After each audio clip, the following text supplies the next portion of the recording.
Good morning! Ito yung pangalawang araw na nandito kami sa Tokyo. Yasoko no Jinja ang pinuntahan namin. Dinadayo din ito ng mga dayuhan. At sa mga oras na ito, alas 9 ng maaga, medyo marami-rami ng tao. Ito pala ay pangalawang beses ko na nakapunta dito. Nung unang beses is 18 years ago, nung una ko pang panganay kasi kung saan-saan kami napunta ng mga Jinja dito sa Japan. Umalis na nga kami pala sa hotel kasi pagkatapos namin dito magala-gala dito sa Tokyo kung saan kami mapadpad ay uuwi na kami sa lugar namin nung araw din yun. Kaya nag-parking na lang kami dito. Meron namang parking dito malawak, malaki. Pwede mag-parking ng bus kaso lang hindi po siya free. Ang parking dito sa sasakyan namin ay 300 yen and 30 minutes lamang. So nagtagal kami dyan siguro mga 2.5 oras. So medyo matagal-tagal din yun. Ang Jinja na ito ay nag 150 anniversary noong 2019 kaya medyo matagal-tagal na pala ito. Ang pinagtataka ko dito, medyo marami yung pulis. Dati kasi, nung 18 years ago, kung meron man ako nakitang pulis ay hindi ganun karami.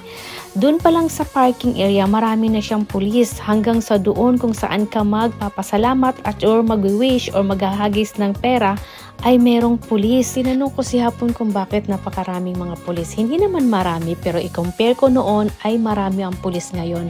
Kasi hanggang sa doon kung saan ka pwede magdasal or mag-wish or magpasalamat ay meron nakabantay na 2 pulis. Ginaguide nila kung saan ka pipila or kung saan ka hindi po pwedeng pumasok.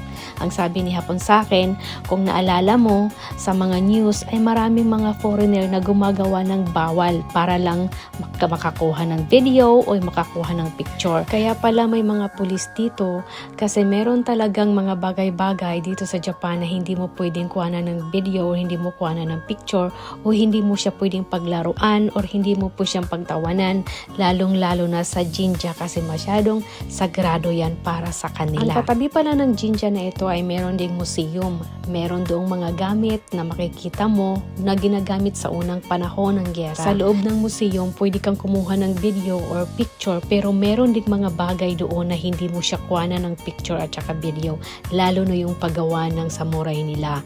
Kasi nakalagay doon no picture or no video. Sa mga oras na iyan ay naglalakad pa kami papunta doon mismo kung saan kami magpapasalamat sa buong taon at saka sa mga grasya na natanggap. Pero bago pa kami nakarating doon, meron kayong makakita sa mga paligid ng mga puno na parang kalbo na.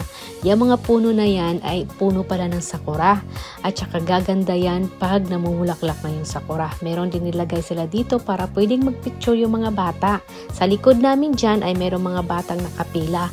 Hindi ko lang kinuhanan talaga ng video, hindi lang ako umikot para naman iwas sa mga trouble kasi may mga parents na ayaw talaga nilang kuhanan ng picture or video yung mga anak nila sa ibang tao. Sa pag-ikot-ikot namin dito sa loob ng Jinja kasi malawak na ito at wala yung katapusang picture day at saka yung batang Masupil day ay hindi talaga siya papipigil sa kanyang mga posing na ewan ko na lang hanggang sa malapit na siyang ang iyang naong dyan sa sa simento. Sa pag-ikot-ikot ko day at sa pag-ikot-ikot namin, nakita ko yung puno ng sakura na nandoon nakasulat kung ano yung history ng sakura, bakit may sakura. Pag nagpunta kayo dito, meron kayo naman makukuhang mga papel sa museum bago kayo pumasok.